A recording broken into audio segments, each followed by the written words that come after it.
Sunday Night Production.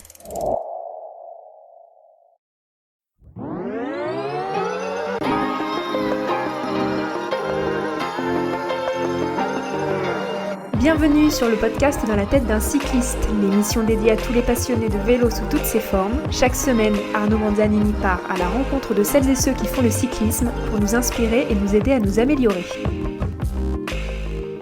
Bonjour à toutes et à tous et bienvenue sur le podcast Dans la tête d'un cycliste où nous allons explorer un sujet captivant aujourd'hui, les mitochondries, souvent appelées les centrales nucléaires, les centrales énergétiques de notre corps. Leur rôle est essentiel dans notre santé et aussi dans notre performance. Je suis accompagné pour cette capsule par le coach Loïc. Bonjour Loïc, bienvenue. Bonjour Arnaud, bonjour à tous. Alors c'est vrai que c'est un sujet qui interpelle, le thème sur nos centrales nucléaires, les mitochondries. Comment tu pourrais introduire cet épisode, Loïc, sur ce sujet qui s'annonce passionnant, peut-être sur une description de qu'est-ce qu'est la mitochondrie et leur rôle? Alors j'aime bien cette expression, les centrales nucléaires, que j'ai empruntée à Anthony Berthoud, qui est pour moi une référence sur ce sujet-là. En fait, cette image, elle est parfaite parce qu'en fait, c'est, pour résumer, les mitochondries, c'est ce qui nous permet de convertir l'énergie apportée par l'oxygène et les nutriments en énergie. D'où leur surnom de centrale nucléaire du corps humain. Et ce qui est beau comme image, c'est qu'en fait, c'est très puissant quand tout fonctionne bien. Mais par contre, quand il y a un problème, comme pour la centrale nucléaire, ça part très vite en saucisson. Et quels sont leurs... donc alors, on a compris sur le rôle, hein, mais pourquoi elles sont si importantes alors que probablement des personnes qui écoutent cet épisode n'ont pas forcément conscience du rôle des mitochondries? Tout a commencé il y a 2 milliards d'années. Ça, c'est tu vas perdre la moitié des gens qui écoutent là. T'inquiète pas. Mais non, vous allez vite comprendre pourquoi c'est important. En fait, c'est une des théories. C'est que c'est un phénomène d'endosymbiose, c'est-à-dire que c'est une bactérie qui a rencontré une cellule eucaryote. Ils ont fusionné, cohabité ensemble pour former ce que nos cellules sont aujourd'hui. Des cellules qui sont capables d'utiliser de l'oxygène pour produire de l'énergie. Donc, quelle est l'importance de la mitochondrie? Tu vois, c'est ce qui a permis la vie sur Terre telle qu'elle est aujourd'hui. Intéressant. Et quel est le lien? Alors, j'allais dire presque, il est évident, ma question elle est évidente, mais quel est le lien avec la performance sportive? On l'a tous compris, mais comment le sportif peut l'exploiter? Eh bien, alors avant de parler de comment faire pour l'exploiter, il faut bien comprendre que qui dit énergie dit forcément, tu fais directement le lien avec la performance sportive. Plus tu es capable d'utiliser l'énergie, plus le rendement énergétique de ton organisme est important, plus tu seras performant, puisque tu vas délivrer plus d'énergie pour aller plus vite ou plus longtemps. Donc la base, c'est ça. De plus, cette mitochondrie, par son essence, c'est la vie même. C'est ce qui a permis le développement de la vie sur Terre, en partie. Et l'importance de cet organite, c'est dans le monde sportif, c'est aussi ce qui fait le lien entre bonne santé et pratique sportive. Tu sais, on dit pratiquer du sport, ça permet d'être en bonne santé. Mais c'est grâce à ça, en fait, tu vois. C'est grâce à faire notamment sport, entretient les mitochondries, ce qui font que tu es en bonne santé. Voilà. Et à l'inverse, si ton pool mitochondrial, c'est-à-dire l'ensemble du nombre de mitochondries dans ton corps, est pas efficient ou trop petit, les gens, en tout cas tous les gens malades, sont dans ce cas. Alors ça me permet de faire la transition avec ma question suivante, c'est comment tu augmentes ton nombre. Est-ce que tu peux déjà augmenter ton nombre de mitochondries dans ton organisme, ou est-ce que c'est un nombre qui est plus ou moins équivalent pour tout le monde et il faut juste faire en sorte qu'il soit le plus en santé possible pour exploiter? Comment tu fais? Est-ce que tu peux augmenter déjà ton nombre de mitochondries ou pas? Ou est-ce qu'on a tous un nombre équivalent dans le corps humain? Alors, ça, c'est aussi une belle histoire, ça. Non, mais tu vas voir. On peut renommer la capsule si tu veux. Non, c'est une belle histoire. Mais la mitochondrie, elle a son propre ADN, qui est complètement différent de l'ADN de nos cellules, des noyaux des cellules. Donc, si on prend une image, vous avez une cellule, il y a un noyau, et dedans, il y a une mitochondrie qui est à côté. C'est un peu, en gros, c'est ça. L'ADN mitochondrial est différente. C'est-à-dire que c'est aussi ce qui renforce aussi la théorie de l'endosymbiose que j'ai expliqué au début. C'est-à-dire que c'est cet organite qui est à l'origine une bactérie, a développé son propre mécanisme, avec son propre mécanisme de fonctionnement. Et en fait, cet ADN fonctionne de telle sorte qu'il permet de communiquer avec différents éléments, et notamment différentes bactéries, et de la flore intestinale par exemple, mais aussi avec les autres entre cellules. Pourquoi l'histoire est belle? C'est que cet ADN est transmis seulement par la mère. C'est-à-dire que c'est ta mère qui t'a transmis ton pool mitochondrial. Donc, Comment il est déterminé? Il est déterminé de façon génétique d'abord. Après, il peut être augmenté. Et ça, c'est aussi génétique, mais c'est pas parce que il est petit qu'il peut pas devenir gros. Il y a une capacité d'augmentation et de renforcement qui est propre génétiquement, mais qui est pas prédéterminée à la naissance. Et il y a une question, tu sais que le sujet homme-femme est très très important dans le podcast, on en parle assez souvent, que ce soit dans la tête d'un cycliste ou Ultra Talk. Est-ce qu'il y a une différence de la mitochondrie entre un homme et une femme? Pour moi, non, mais je dis peut-être une bêtise, parce que j'ai jamais poussé j'ai jamais essayé de savoir ça. Bon, alors voilà, si les personnes ont l'information, voilà, si tu pourras poser la question. Qu'ils n'hésitent pas à partager, mais je sais qu'on a un épisode à enregistrer très prochainement avec un spécialiste, justement, je manquerai pas de lui poser la question. Alors, et justement, comment on cultive sa santé mitochondriale? Comment est-ce qu'on fait en sorte pour que cet organite soit en santé la plus possible? Alors, qu'est-ce qu'il faut faire? Avant que j'explique exactement comment faire, il faut repeindre le tableau. Quand vous allez apporter des nutriments via l'alimentation, et grâce à l'oxygène, vous allez engendrer un phénomène qu'on appelle la respiration cellulaire. Vous avez la respiration externe qui est quand vous respirez, mais vous respirez aussi à travers vos cellules, et ça, vous n'en avez pas conscience. D'accord? C'est ce qui va vous permettre de produire de l'énergie. Ça, vous avez conscience. Si vous respirez pas, vous êtes bien rendu compte qu'il y avait un problème. C'est compliqué. Voilà, que c'était compliqué. Via cette respiration cellulaire, on va pouvoir produire de l'énergie. D'accord? Qu'on peut mesurer en vélo de façon indirecte via la puissance. D'accord? Qui permet d'évaluer l'énergie nécessaire pour avancer sur la bicyclette. Mais c'est la même chose à pied. Bien sûr, ouais. Cette énergie-là va donc vous permettre d'avancer dans le vélo, mais aussi va pouvoir aussi répondre à d'autres fonctions. D'accord ? Par exemple, une partie de l'énergie va aussi être utilisée, par exemple, pour vous permettre d'avoir un système immunitaire fonctionnel, de vous permettre d'avoir un système digestif fonctionnel. Donc il y a une répartition qui se fait de l'énergie produite par la respiration cellulaire. Et cette respiration cellulaire, en plus, comme vous le savez, en fonction du niveau d'intensité, va avoir des ajustements. Bon, voilà, elle va être plus ou moins utilisée. Elle est tout le temps utilisée, mais de façon un peu différente en fonction de la façon... Enfin, elle est utilisée différemment en fonction de niveau d'intensité. Ça, c'est le premier point, et j'essaye d'expliquer de façon vulgaire, et forcément, quand on vulgarise, des fois, on refait des raccourcis, et j'anticipe déjà... Voilà. J'anticipe les remarques, c'est ça ? Les commentaires. Mais voilà, dans l'image, j'espère que c'était simple et que tout le monde a compris. Quand vous avez compris ça, vous allez aussi comprendre que il faut aussi savoir que la mitochondrie a un autre rôle qui est important, c'est la régulation des cellules. Et notamment, un des rôles principaux, c'est de dire si une cellule doit mourir ou pas. Ce qu'on appelle l'apoptose cellulaire. C'est grâce à la mitochondrie que se déclenche l'apoptose cellulaire. Aujourd'hui, si ce phénomène de mort cellulaire, s'il n'existait pas, on aurait tous des cancers. Tu vois, par exemple. C'est ce phénomène-là qui régule les dysfonctionnements cellulaires. Donc ça, c'est très important. Ouais. C'est ce qui nous permet, notamment, de s'adapter à n'importe quel stress. Sans ça, les cellules qui subiraient un stress, au lieu de mourir, peut-être se répandraient. Tu vois ? Voilà. Donc il faut bien avoir bien en tête tout ça avant de savoir comment on fait pour l'augmenter. Donc au niveau de l'entraînement, comment on fait concrètement pour faire en sorte qu'on ait une santé mitochondriale parfaite ? Déjà, est-ce qu'on travaille plus une zone qu'une autre ? On va en parler après, mais déjà, l'entraînement, c'est important. Mais les facteurs à côté sont ça, c'est encore plus importants. On va en parler après, mais que ce soit la nutrition, le sommeil, l'exposition à la lumière, ça, il faudra qu'on en parle, l'exposition au froid, tout ça, ce sont des éléments essentiels et qui nous font référence à ce qu'on est. Hein. C'est-à-dire que je parlais d'il y a 2 milliards d'années, mais il faut bien comprendre que notre espèce, elle a évolué dans des conditions et que ça fait notre existence dans d'occidentaux modernes, le milieu dans lequel évolue est très peu, et en temps est très petit par rapport à ce qu'on a été. Et que il faut pas oublier que nous avons évolué une grande majorité du temps et que cette évolution, et notamment de ces mitochondries, s'est fait à travers d'éléments dont on va parler après. Au niveau de l'entraînement, et c'est pour ça que je le mets en dernier, parce que finalement l'entraînement correspond à ce qu'on fait actuellement en tant qu'homme moderne, mais il y a quoi ? Il y a 100 ans, quoi. sur sur une sur échelle 300 000 ans, c'est pas grand-chose. C'est très récent, effectivement. Donc l'entraînement, comment on s'entraîne pour développer la mitochondrie? Bon, déjà, en fait, ça devrait être notre objectif à tous. Pour être en bonne santé. Sans parler de performance, effectivement. Sans parler de performance. Juste être en bonne santé. Être en bonne santé.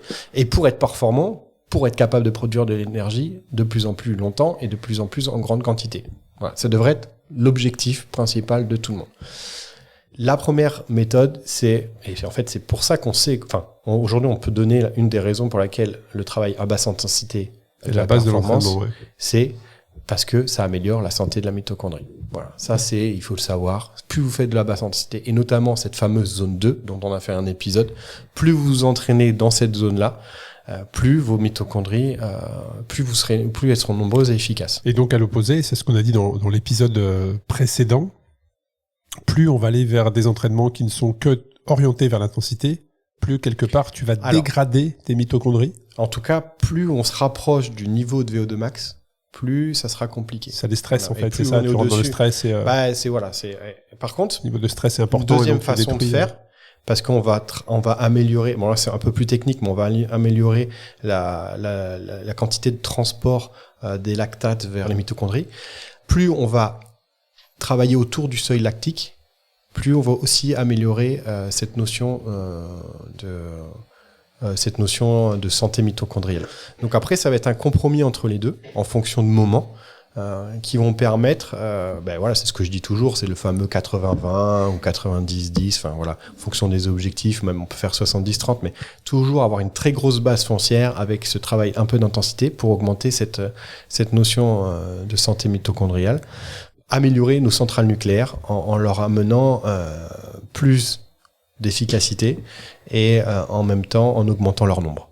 Alors, il y a aussi, tu parles de l'entraînement, on a parlé des comportements qui pouvaient être, qui sont à côté mais qui améliorent, mais il y a aussi l'alimentation, les nutriments. Est-ce qu'il y a une alimentation type pour améliorer ses mitochondries ou pas?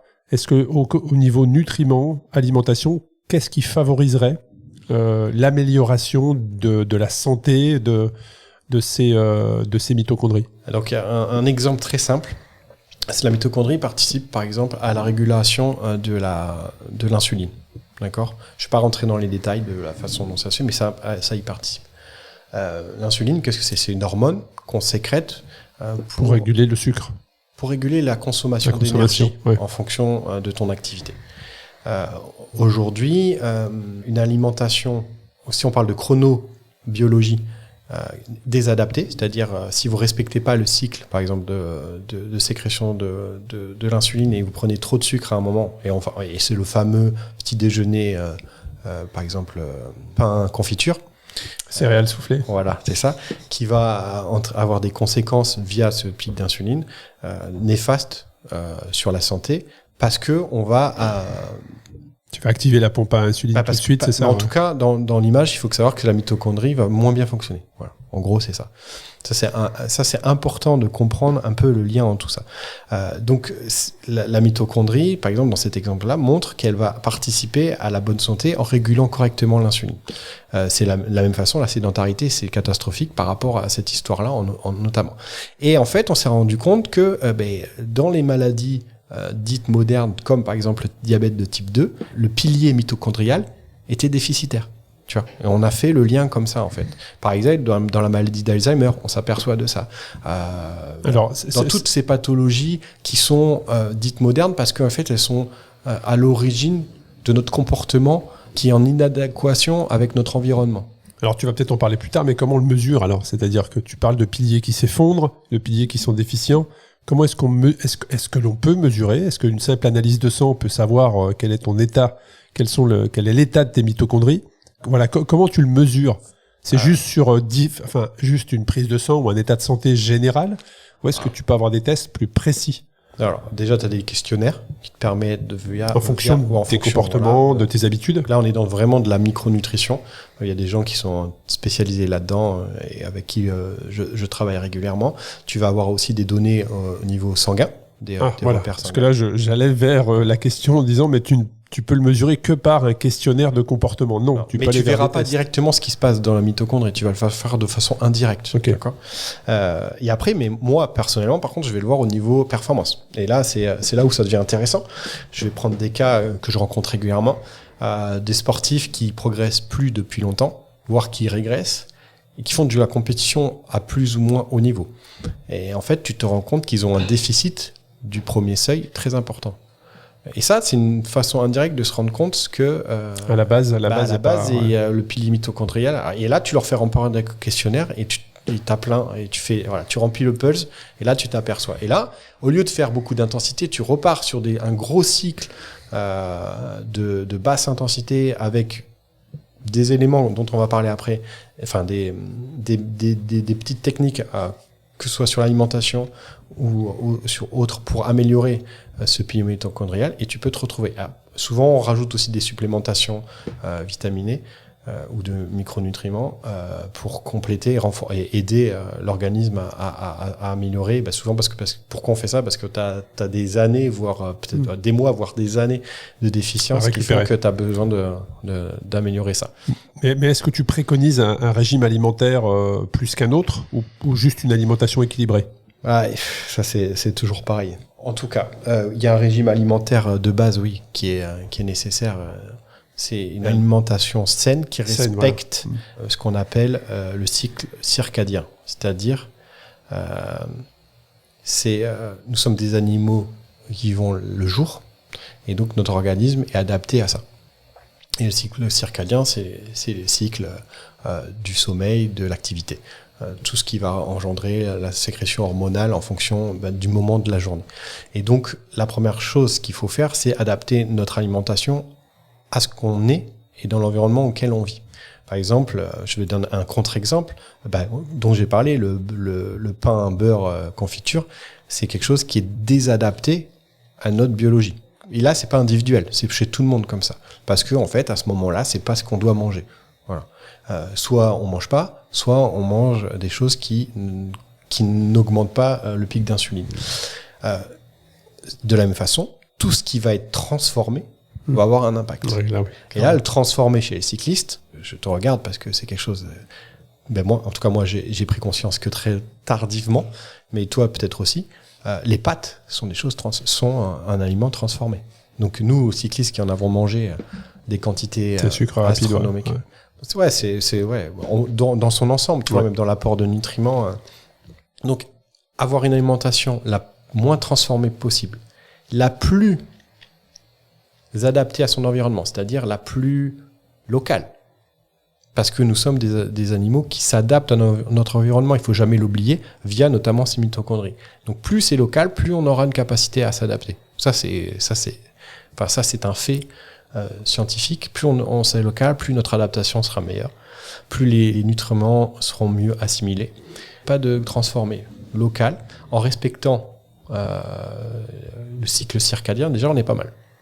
Et ça, c'est pas un nom de régime, en fait. Tu vois. Oui, tout à fait. Non, mais c'est pour ça que c'est super intéressant de rentrer dans ce niveau de détail. Et tu en parlais tout à l'heure, il y a aussi l'impact qui permet justement d'améliorer sa santé mitochondriale, c'est le sommeil. Ça aussi, c'est la manière dont tu dors donne une réponse sur l'état de santé mitochondriale.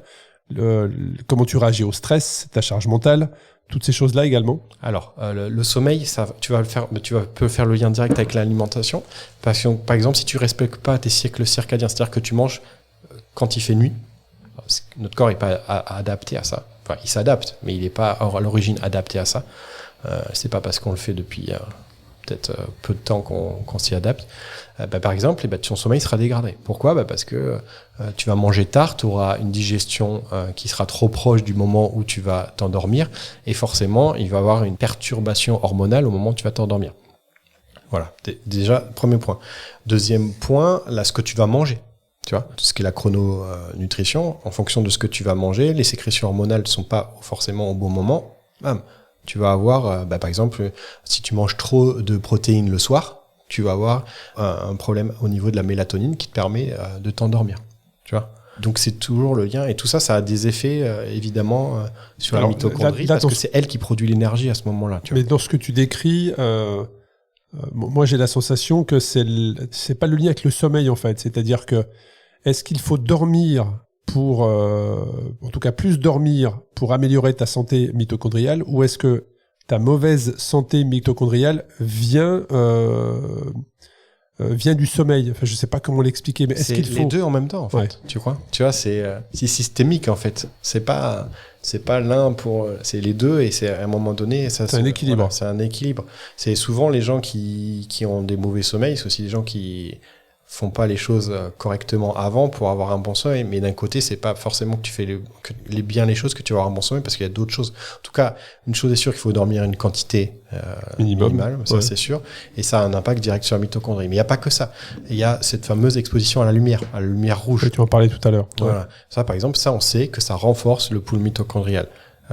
Pourquoi? Parce que ça respecte les cycles circadiens, et notamment cette lumière rouge, à quel moment vous la retrouvez? Au moment du lever de soleil et du coucher de soleil. Dissocié de la vitamine D?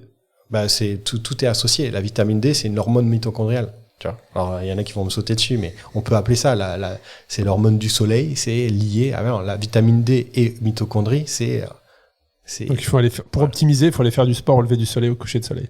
En tout cas, de juste se promener. C'est hyper important. Mais tu sais que moi, j'ai eu des gens... C'est un lien avec la gestion du stress également dont on parlait. Des personnes avec qui j'ai collaboré, qui étaient sportifs, mais en fait qui avaient d'autres problèmes, tu vois, plus profonds que ça, de santé, d'organisation, d'humeur. Et en fait, tu mets en place certaines choses pour renforcer ces mitochondries, et notamment juste...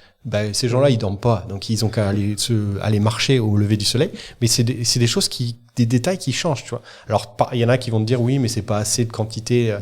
Mais tout ça, en fait, voilà, c'est pas assez de quantité d'ondes reçues au moment, parce que du coup, il y a des lampes à infrarouge qu'on utilise pour augmenter tout ça.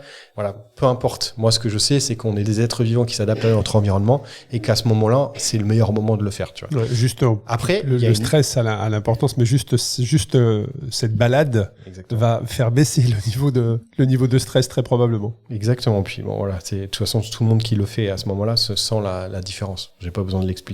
Il y a personne qui va à un coucher de soleil se dire c'est pas beau, je m'en vais, tu vois. Il y a personne. Tout le monde est subjugué par le spectacle. Mais on parle de vélo, on est justement dans le podcast Dans la tête d'un cycliste.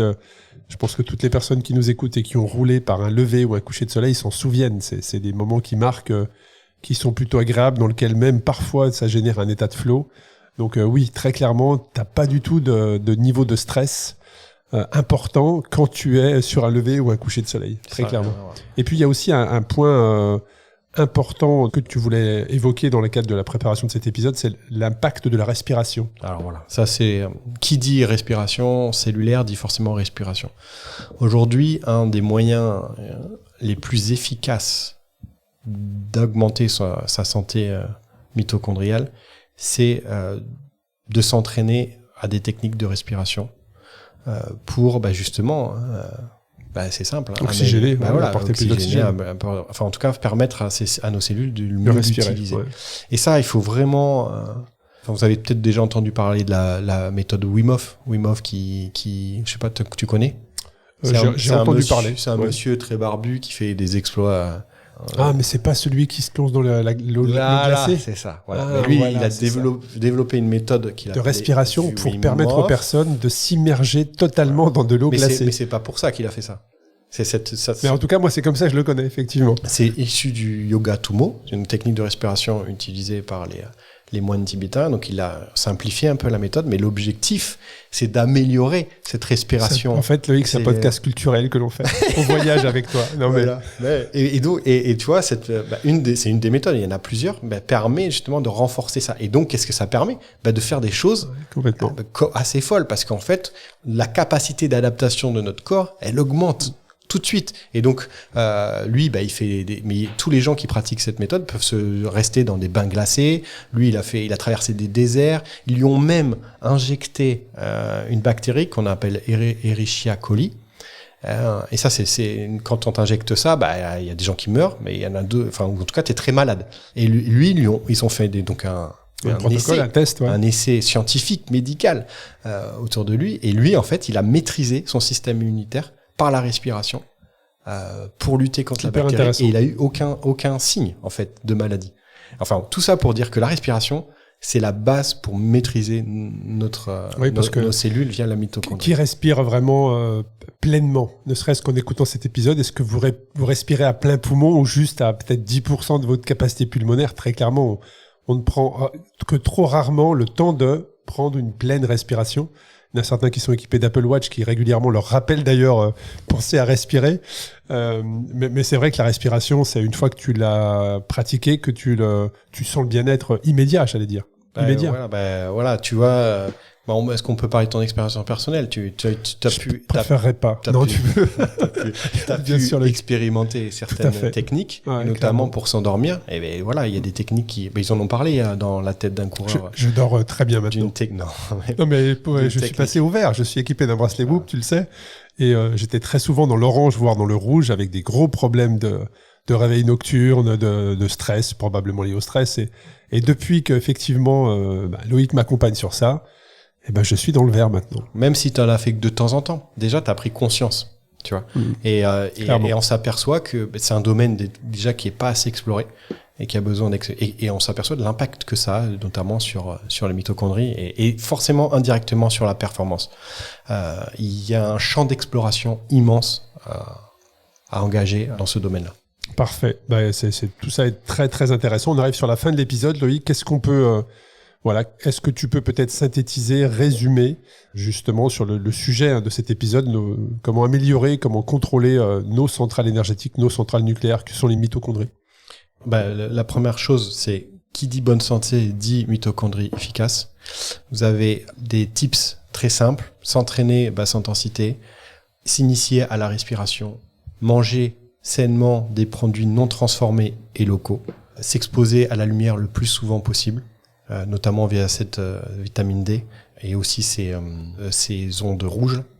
Éviter, ça j'ai oublié de le dire, qui est hyper important, les ondes bleues qui sont les écrans, qui sont là c'est prouvé scientifiquement, ça a un impact sur la mitochondrie, ça les agresse et en tout cas ça entraîne des dysfonctionnements. On fait vite le lien.